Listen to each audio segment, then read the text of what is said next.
Lucas capítulo 2, versículos del 8 al 20. Había pastores en la misma región donde el Señor nació, que velaban y guardaban las vigilias de la noche sobre su rebaño. Y he aquí se les presentó un ángel del Señor, y la gloria del Señor los rodeó de resplandor, y tuvieron gran temor. Pero el ángel les dijo: no temáis, porque he aquí os doy nuevas de gran gozo, que será para todo el pueblo, que os ha nacido hoy en la ciudad de David un Salvador, que es Cristo el Señor. Esto os servirá de señal: hallaréis al niño envuelto en pañales, acostado en un pesebre. Y repentinamente apareció con el ángel una multitud de las huestes celestiales, que alababan a Dios y decían: gloria a Dios en las alturas, y en la tierra paz, buena voluntad para con los hombres. Sucedió que cuando los ángeles se fueron de ellos al cielo, los pastores se dijeron unos a otros: pasemos pues hasta Belén y veamos esto que ha sucedido y que el Señor nos ha manifestado. Vinieron pues apresuradamente y hallaron a María y a José y al niño acostado en el pesebre. Y al verlo dieron a conocer lo que se les había dicho acerca del niño. Y todos los que oyeron se maravillaron de lo que los pastores les decían. Pero María guardaba todas estas cosas, meditándolas en su corazón. Y volvieron los pastores glorificando y alabando a Dios por todas las cosas que habían oído y visto, como se les había dicho. Bendiga el Señor su palabra. Amén. La narrativa del nacimiento de Jesucristo no es solamente una historia siempre viva, siempre renovada, sino que es también una historia de mucha precisión, donde cada detalle tiene un significado y un propósito. Nada está allí por accidente, como toda buena narración, todo tiene intencionalidad. Como una fórmula química, que cada medida mínima tiene que estar precisa, tiene una función, no puede haber excesos, no puede haber inercia, no puede haber nada que no tenga una razón para producir el resultado que se requiere. Asimismo, los diferentes pasajes que nos hablan del nacimiento de Jesucristo, todos tienen un significado. Nada está al azar, nada está allí por accidente en todos los relatos que tenemos del nacimiento de Jesús. Juntos hacen un gran cuadro de la creatividad de Dios, su intencionalidad, su amor para con la humanidad. Y este pasaje que acabamos de leer y el pasaje en general del nacimiento de Jesús tiene todos los elementos de ese gran drama del cual estamos hablando. Vemos sabios que vienen de países exóticos, del lejano oriente, persiguiendo una estrella misteriosa que habla de algo estruendoso y sin precedentes que ha de suceder. Tenemos ángeles que se aparecen en medio de la noche e iluminan todo el paisaje con su luz divina. Escuchamos un gran edicto del emperador romano que llama a todos los países y a todas las regiones que están bajo el imperio romano a empadronarse, a registrarse, para que Roma sepa cuán grandes y extensivos son sus propiedades y los países que están bajo su señorío y cuántos millones de súbditos tiene la gran Roma. Y tenemos también detalles tan bonitos como dos enamorados, José y María, que se encuentran allí en conflicto porque José piensa que María le ha sido infiel. Y él no sabe que María ha recibido un anunciamiento extraordinario de parte de un ángel que le dice que ella concebirá un hijo a pesar de ser virgen, y todo el dolor que eso causa, y como pasa en las grandes novelas, hay un entuerto allí, un conflicto, y ¿cómo se va a resolver? Y finalmente José recibe un sueño, una revelación de parte de Dios que le dice: todo está bien, tú eres simplemente un protagonista en algo extraordinario, así que acepta a tu mujer y recíbela porque todo está bien. Es decir, es un drama tremendamente rico y tremendamente dramático, valga la redundancia. Y uno de los aspectos más cautivadores de este drama es precisamente esa aparición de los ángeles sublimes a unos humildes, pastores de ovejas, valga la aclaración. Y quiero concentrarme en eso por un momento. Vamos a entrar, así, hacer un zoom y enfocarnos en los pastores por un momento. De nuevo, un buen drama tiene intencionalidad por todas partes. ¿Se ha preguntado alguna vez usted por qué pastores específicamente? ¿Por qué escogió Dios a unos humildes, insignificantes según los hombres, pastores, para que fueran los primeros testigos del nacimiento de su Hijo? ¿Por qué no escogió Dios a los políticos de la época o a los líderes religiosos, los fariseos, los saduceos? ¿Por qué no difundió esa noticia en Roma, donde hubiera sido mucho más ventajoso, de hecho, que se supiera que había nacido un rey de toda la creación? ¿Por qué no se apareció a los ricos, unos cuantos millonarios allí de Jerusalén, que fueran allá y le hicieran justicia al nacimiento del Hijo de Dios, ¿no? Y esta gente hubiera sido mucho más efectiva en difundir la noticia y validar los reclamos del señorío de Jesucristo. Hubieran sido mucho más apropiados para la grandeza del momento. Sin embargo, el Señor se le aparece a un grupo de humildes pastores. El Salmo 138, versículo 6, nos da una clave acerca de una posible razón. Yo veo 3 razones, por lo menos, hay muchas más, pero voy a concentrarme en 3 razones por las cuales Dios escogió específicamente a pastores para la revelación del nacimiento de su Hijo. Salmo 138, 6 declara: porque Jehová es excelso, grande. Y entonces uno esperaría, y se encarga de estar con los excelsos también. No, dice, atiende al humilde, porque Jehová es excelso y atiende al humilde. Hay una ironía allí. Atiende al humilde, mas al altivo mira de lejos. Dios, nos muestra la Escritura, siempre está más cerca del humilde. Hay como dicen los teólogos, Dios tiene una opción preferencial por los débiles, los humildes, los descastados, los rechazados por los hombres. Dios se acerca al pobre de espíritu, la persona sencilla de corazón, verdaderamente. Los fariseos, por ejemplo, estaban demasiado metidos en su orgullo, estaban demasiado en autosuficiencia, su justicia deparada supuestamente por sus acciones de buenas obras, su religiosidad. Estaban muy cómodos en su sentido de sí mismos, de ser justos delante de Dios, y rechazaban a la gran población, la gran mayoría. Esos pastores no podían entrar a una sinagoga jamás, porque serían vistos como impuros. El trabajo de pastor era visto por los judíos como un trabajo impuro. Los egipcios también, muchas partes del Medio Oriente, veían el trabajo pastoral como un trabajo absolutamente despreciable. Sin embargo, el Señor no se fue a los grandes porque estaban demasiado seguros de sí mismos. Dios se fue a los humildes de corazón, esos humildes pastores que ejemplificaban toda esa humanidad rechazada por los grandes de la tierra, que necesitaban escuchar que había un Dios que les ama y que les justifica. La Biblia declara en otro pasaje: bienaventurados los pobres en espíritu. Tenemos la parábola de Jesucristo, el fariseo y el publicano.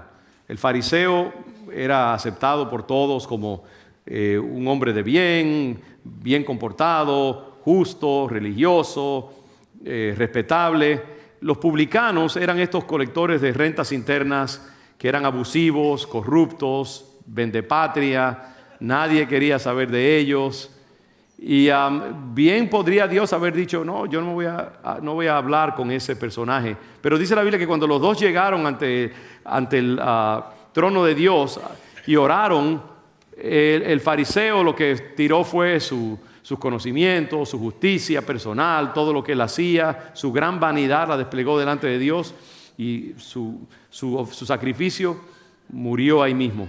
No llegó hasta el trono de Dios. El publicano, humilde de corazón, consciente de su pecado, consciente de que no merecía servir a Dios ni comparecer delante de Dios, solo decía, ten misericordia de mí, sé propicio a mí, Dios, porque soy pecador. Y dice la Biblia, dice el Señor en su parábola, que el publicano se fue justificado, mientras que el otro fariseo se fue sin recibir el perdón, la bondad de Dios. Porque Dios ama a los pobres de espíritu. La Biblia dice que al corazón contrito y humillado, que Dios no lo despreciará. Y el Señor Jesucristo, en todo su ministerio, siempre se identificó con los pobres, con los que no parecían merecer la misericordia de Dios. Zaqueo, Bartimeo el ciego, los que bajaron a su compañero por el techo rompiendo el protocolo, la mujer con el flujo de sangre, on and on and on, todos no merecían verdaderamente, según los hombres,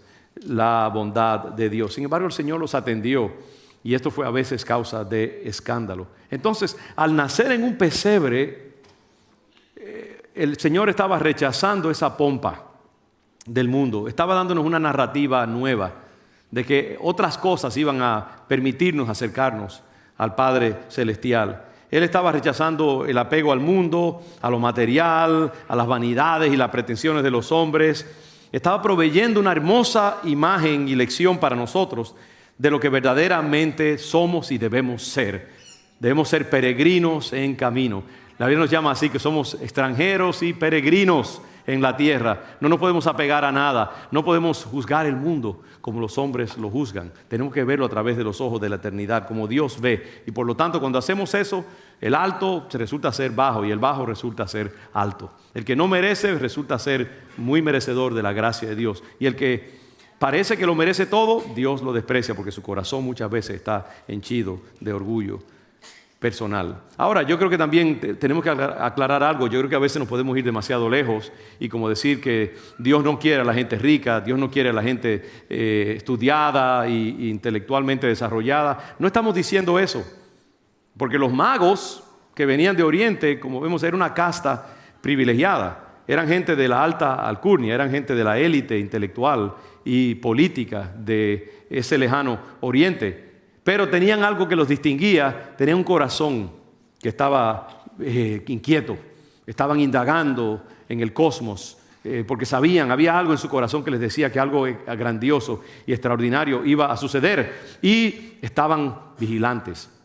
Luego vamos a hablar un poquito acerca de eso. Así que Dios no tiene nada contra los ricos, Dios no tiene nada contra la gente intelectualmente desarrollada, pero sí tiene algo contra lo que muchas veces eso depara, que es un sentido de autosuficiencia. Y Dios desprecia eso y va a donde están los humildes, que muchas veces, por su humildad, su sencillez, tienen la capacidad para creer, tienen la capacidad para sacrificarse, dar, incomodarse. Y Dios quería dejar eso saber. De paso, aprovecho para decirles algo en avance, para que cuando lo vean recuerden que lo escucharon por primera vez, o no primera vez aquí en León de Judá, quizás lo han escuchado. ¿Sabe que esos magos que estaban vigilando entendían que algo iba a suceder, algo grandioso iba a suceder y por eso estaban indagando tanto? Yo personalmente creo que algo grande va a suceder en esta humanidad, en los próximos tiempos venideros. No estoy seguro, pero les puedo decir que Dios está preparando algo. Y si yo fuera uno de esos magos, estaría ya buscando por ahí. Y eso es lo que hago de paso. Y nosotros también tenemos que estar muy vigilantes porque vivimos en tiempos preñados, tiempos de gran inminencia. Dios está preparándose para hacer algo grandioso en su creación. No estoy hablando de la segunda venida de Cristo necesariamente, pero algo grande va a suceder en estos tiempos. Prepárese porque viene. Como esos magos estaban allí, intuían que algo grandioso iba a suceder. Y el mundo ya está dando señales de eso. Todo lo que vemos ahora mismo en este mundo, todos los eventos políticos, internacionales, todas estas cosas en esta nación misma, hay algo que está pasando en la humanidad. Tenemos que estar vigilantes como esos intelectuales del lejano Oriente. Y por eso Dios los premió también con una revelación acerca del nacimiento de sus hijos, de su hijo. Ahora, nosotros tenemos que entender entonces esta idea, ¿no? Que para nosotros poder recibir la revelación de Dios en nuestras vidas, para que Dios nos hable, para que Dios nos haga partícipes de sus dones, también tenemos que mantener nuestro corazón humilde. Tenemos que saber que solo por la gracia de Dios podemos hacer las cosas que hacemos. Tenemos que ser misericordiosos unos con los otros. Tenemos que amar a los que a veces no son amables. Tenemos que servir a la gente humilde que nos encontramos. Tenemos que ser generosos con nuestros bienes, nuestro tiempo. Cuando vemos gente en necesidad, tenemos que ser sencillos de corazón. Nosotros no podemos creer, no, somos la gran cosa porque somos evangélicos, porque somos la congregación León de Judá. Tenemos que mantenernos humildes, saber siempre que es por gracia y solo por gracia que podemos comparecer delante de nuestro Dios. Mantengamos nuestros corazones humildes, hermanos. Mantengamos nuestros corazones sencillos. Y cuando vemos a alguien caído de cualquier manera, levantémoslo más bien. Dice la palabra así mismo, ¿no? Que si alguno de nosotros es sorprendido en alguna falta, vosotros que sois espirituales, restablecedlo con espíritu de mansedumbre, mirándote a ti mismo, no sea que tú también puedas caer.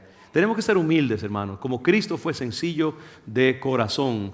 Y nosotros tenemos que pedirle al Señor siempre, Padre, manténnos bien penetrables a tu palabra, reconociendo siempre que solo por la gracia de Cristo somos salvos y podemos manejar los grandes misterios de Dios. Cuando somos humildes, entonces el Espíritu de Dios puede compartir sus revelaciones con nosotros también. Amén. Yo creo que una de las razones por las cuales Dios escogió a esos pastores era para dar una señal a la humanidad de que al Señor le interesa que la gente humilde, el sencillo de corazón, sepa que su hijo ha nacido y que Dios quiere compartir su riqueza con aquellos que son de humilde corazón. La segunda razón por la cual Dios escogió a los pastores fue porque encarnaban el ministerio pastoral de Jesús.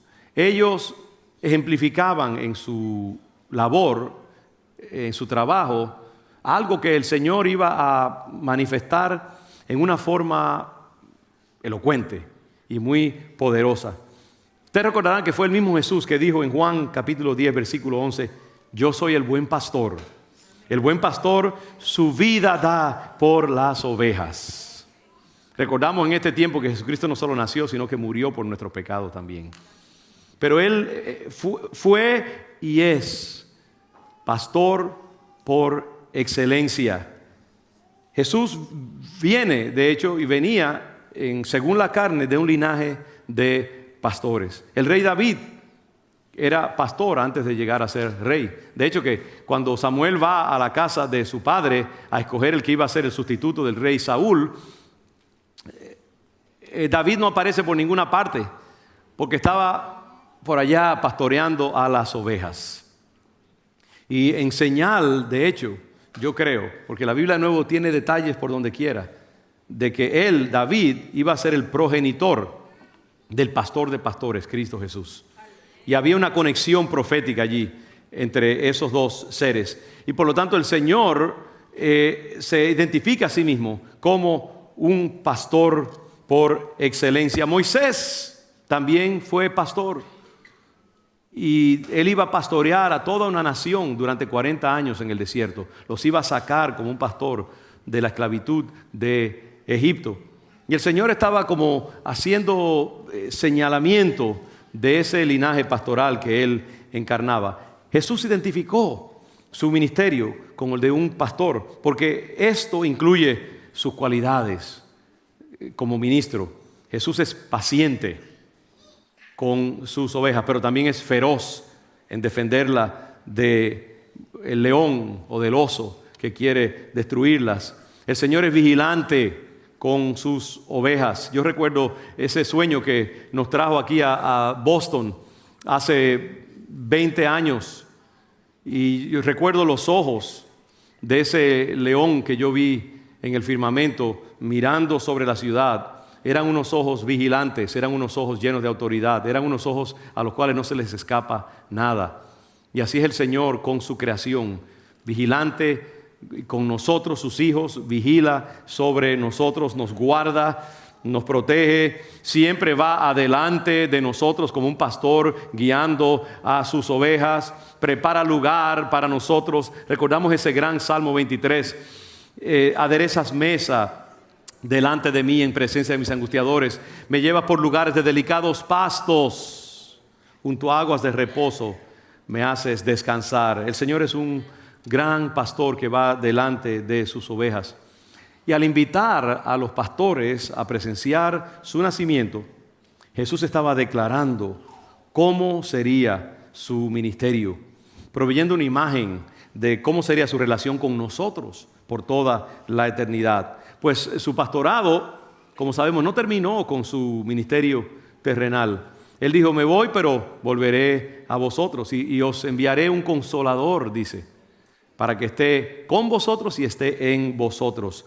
Ese ministerio del Paracletos, el consolador, el gran animador, el Espíritu Santo nos dirige como el pastor dirige a sus ovejas.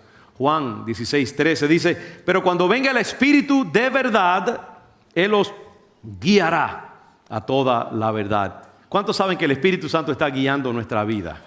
Que si usted le pide a Él consejo, que si usted depende del Espíritu Santo para cualquier necesidad, el Señor no le dejará sin consejo, sin ayuda. El Señor no se fue simplemente. Hay filósofos que hablan acerca del deísmo, que es una filosofía que postula que Dios creó el universo, creó el mundo, creó el cosmos y después se alejó de él para que corriera solo. Dios no es así. Dios crea y también pastorea. Dios nos llama y también nos guía hacia toda verdad. Dios nos entra en su familia y entonces se instala como el Paracletos para guiarnos. Y no estamos desprovistos, hermanos, de consejo. No estamos desprovistos de perspectiva. Cuando suceden cosas como las que señalábamos hace un ratito, una gran pérdida en nuestro hogar, un reverso económico, una situación difícil, ¿a quién vamos a ir para que nos dé consejos sino al Espíritu de Dios, al Paracletos, al Espíritu Santo, el pastor de pastores? El Señor es un pastor que nos guía y podemos estar seguros, hermanos, de que ese pastor estará con nosotros todos los días hasta el fin del mundo. La imagen que más nos conviene retener en nuestra relación con Dios es la de un pastor y sus ovejas. Use siempre esa imagen de Dios como su pastor. Por eso dice, Jehová es mi pastor, nada me faltará. Un pastor no abandona a sus ovejas en tiempo de crisis, ¿sabe? Ese pastor va siempre con usted, guiándolo y protegiéndolo en su vida. La imagen que no debemos tener de Dios es la de un tirano, un ogro ahí severo, un dueño con un azote siempre listo para azotarnos cuando violamos su ley, sino la de un pastor amante, firme, seguro, firme con sus ovejas. Sí, las disciplina cuando es necesario, pero ante todo las ama, las conoce por nombre. Las ovejas le tienen confianza. Él va detrás de la perdida y deja las 99, como dice esa famosa parábola del Señor. Se va detrás de la perniquebrada, la que está necesitada, y le da toda su atención y la trae otra vez al redil. Si alguno de nosotros en este tiempo se ha apartado de los caminos del Señor, recuerde que el Señor está allí vigilante, buscándolo, con sus manos extendidas siempre. La palabra dice, yo estoy a la puerta y llamo, y si alguno escucha mi voz y abre la puerta, yo entraré a él y cenaré con él y él conmigo. La misericordia de ese pastor siempre está disponible para traerte de nuevo al redil. El Señor no deja a los suyos. El Señor siempre está como el pastor atendiendo a todas nuestras necesidades. Y yo quiero que en este día nosotros recordemos también el ministerio pastoral de Cristo Jesús. Y que con cualquier situación que necesitemos perspectiva, claridad, un marco de referencia, fortaleza para nuestras vidas, acudamos a Cristo Jesús en oración, busquemos de Él, hermanos, y mantengámonos siempre cerca del pastor de pastores, el pastor por excelencia, Cristo Jesús. Entonces vemos, el Señor escoge a los pastores, primero porque hay un amor especial que Él tiene para los débiles, los sencillos, los humildes de corazón que reconocen su necesidad de Él. En segundo lugar, escoge a los pastores porque esos pastores nos recuerdan de que el ministerio de Jesús es un ministerio esencialmente de cuidador de almas, de sustentador de espíritus. Y finalmente, hay una tercera razón por la cual el Señor escoge a estos pastores. Y yo lo encuentro en el versículo 8 de ese pasaje que leímos al inicio. Dice allí en el versículo 8 que los pastores velaban y guardaban las vigilias de la noche. Velaban y guardaban las vigilias de la noche. ¿No les dije que hay mucha intencionalidad y mucho detalle en este pasaje? Una de las razones prácticas porque fueron escogidos los pastores, es que eran de los pocos despiertos y vestidos en ese momento, cuando nace el Señor. Disponibles para ir enseguida a donde estaba el niño. Tengo entendido que, y de hecho, no sé si estoy diciendo esto fuera de momento. Usted sabe que he estado organizando un viaje piloto a Israel últimamente. Y de paso, si por ahí algunos se siente como que el pastor los rechazó y no los invitó al viaje a Israel, es porque este es un viaje experimental. Esa pobre gente que va con nosotros son conejillos de India. No se asusten. Hemos trabajado arduamente para asegurarles un viaje excelente. Estamos bien entusiasmados. Pero saben que esta es una manera de nosotros que queremos depararle a nuestra iglesia en el futuro una forma de viajar a Israel muy cómodamente, muy económicamente y con un viaje de primera. Y hemos estado trabajando en eso. Así que prepárense el grupo, la próxima clase que va a ir en el futuro después de esta primera clase. Si ven que alguno de ellos no me hablan, pues es que no estuvo tan bien. No, mentira. Pero no, estamos haciendo esto como un experimento y estamos bien agradecidos del Señor por la manera en que nos ha bendecido. Ahora usted se pregunta, ¿qué le pasó al pastor? ¿Se le perdió el hilo del mensaje? No, hay una conexión. Porque yo he estado leyendo acerca de los diferentes lugares donde vamos a visitar y uno de ellos es Belén. Y aún hoy en día en los guías turísticos de Belén, usted encontrará que todavía en el siglo XXI en Belén hay pastores que cuidan de sus ovejas en las colinas que están alrededor de la ciudad de Belén. Estos pastores son generacionales, llevan siglos siendo familias de pastores. Y con todo lo que yo he tenido que estudiar y leer acerca de Israel en estos días, ahora tengo un entendimiento mucho más desarrollado de estos pasajes. Y ciertamente había esos pastores, estaban en las colinas. Y esas dicen los conocedores de la escritura y de la arqueología, que en esa época precisamente los pastores, por razones del tiempo y todo eso, estaban afuera en las noches cuidando de sus ovejas. Y estaban en alturas, vigilando sobre ellas. Estaban despiertos en la noche, guardando a sus ovejas del oso, de las bestias feroces. Y estaban listos. No estaban durmiendo como estaba quizás el resto de la población judía en ese momento. A Dios le encanta, Dios ama notificar sus eventos a la gente que está preparada y que está lista. ¿Sabe? ¿Cuántos personajes en la Escritura vemos que Dios los encuentra cuando están trabajando? Por ejemplo, ahí tenemos el relato de Gedeón, que está metido en una cueva allí, trillando el trigo, escondiéndose de los creo que son los filisteos. Los filisteos son los malos de la película, así que si no eran ellos, debieran haber sido. ¿Quién eran? ¿Quién? Los madianitas. También, eso era otro villano terrible. No se querían para nada, como dicen los puertorriqueños. Y el caso es que ahí estaba Gedeón diligentemente, trillando el trigo, metido en una cueva, escondiéndolo de los malos para guardar a su familia. Pedro estaba con sus redes acabando de pescar y ahí el Señor lo llama y lo encuentra. No les puedo decir cuántos hay en la Escritura que Dios los encuentra cuando están trabajando. ¿Sabe por qué? Porque el Señor detesta a los haraganes. Si eres haragán, arrepiéntete ahora mismo, dice la palabra. Al Señor le gusta la gente diligente, los que están trabajando, los que están vigilando. Yo quiero que cuando el Señor llegue a mi vida me encuentre trabajando, me encuentre vigilando, me encuentre haciendo su voluntad. Y así también tenemos que ser todos nosotros, hermanos. Queremos llamarnos en esta época navideña a ser gente vigilante. Dice la Biblia, bienaventurado el siervo que cuando su Señor venga lo encuentre trabajando. Al Señor le gusta la gente que está como estos pastores, haciendo su trabajo. Y por eso el Señor les da esta revelación, porque están presentes, están disponibles, están vigilando, están preparados para hacer lo que el Señor necesitaba que hicieran. Él quería testigos, Él no quería que el nacimiento de su hijo fuera desapercibido y quería esos humildes de la tierra que fueran allá. Así que los llamó, envió ángeles y les dijeron, vengan, porque el Hijo de Dios ha nacido y Él quiere que ustedes lo testifiquen. Hermanos, yo quiero animarnos a todos este año a ser gente diligente nuestras lámparas deben estar encendidas. ¿Cómo tú vas a sobrevivir los retos de este año?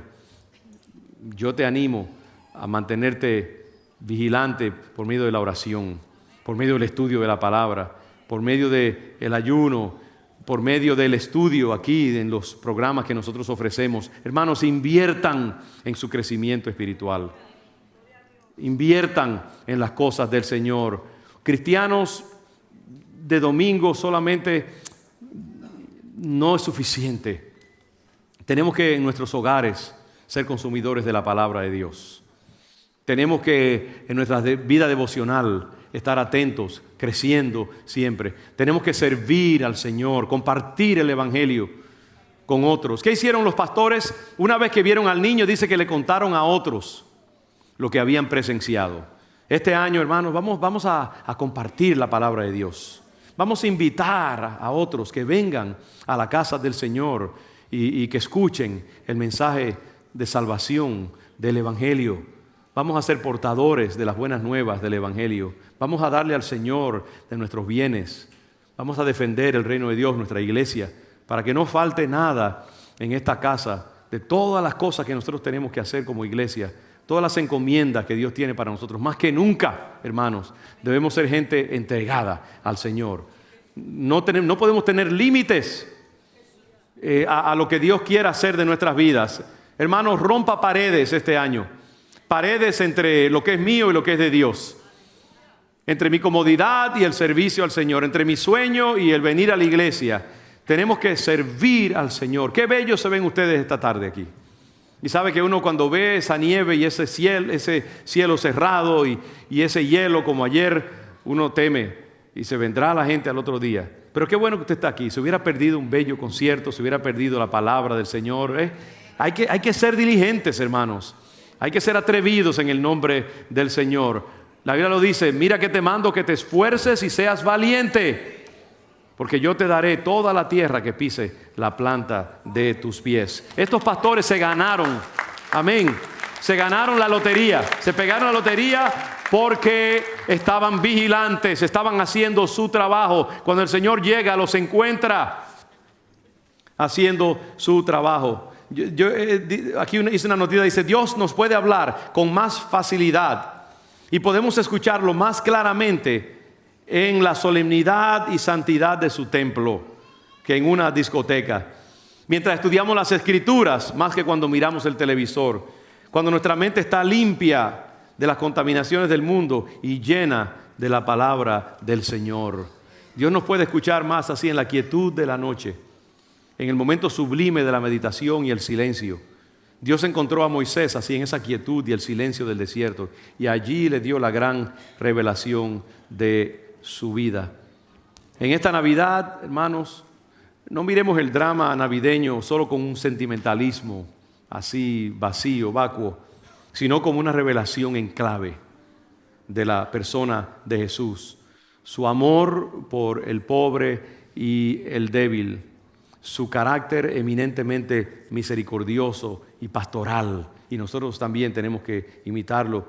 Y finalmente su aprecio por aquellos que son diligentes con invertir los dones y las bendiciones que han recibido de parte de Dios. Yo quiero que te preguntes esto mientras nos acompañan nuestros músicos. Absorbe ahora mismo esta pregunta o estas preguntas en tu vida. ¿Es mi carácter y mi vida digno de que Cristo se revele a mí? ¿Es la humildad y la pobreza de espíritu para con Dios y el amor por mi prójimo el distintivo de mi vida y de mi carácter? ¿Podría Cristo al mirarme identificarse conmigo como hizo con los pastores?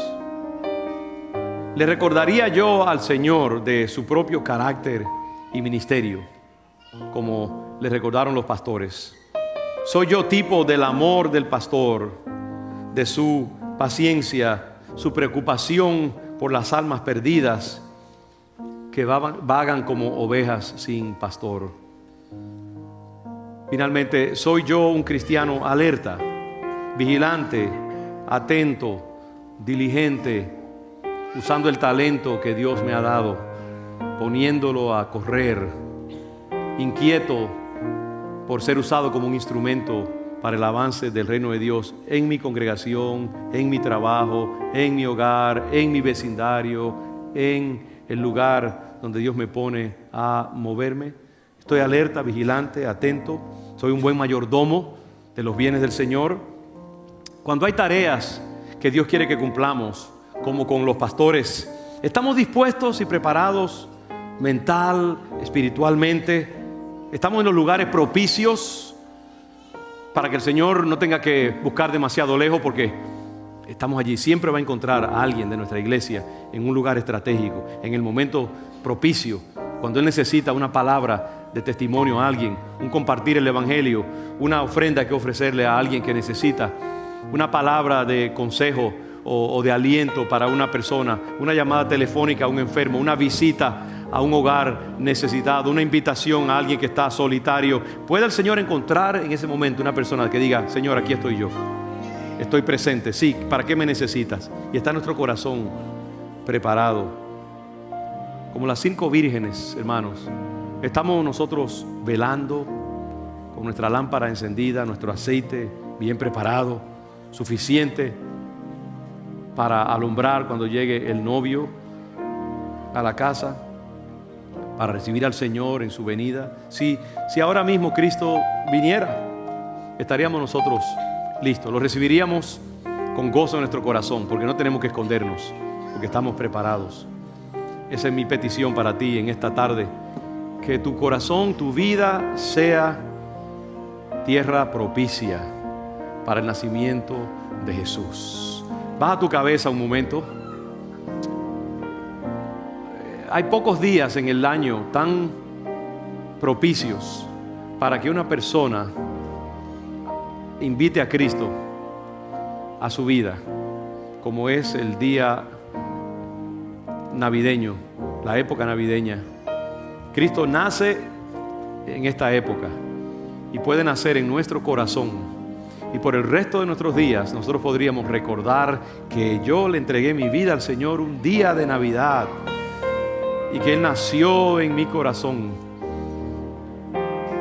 actualmente en un día como hoy.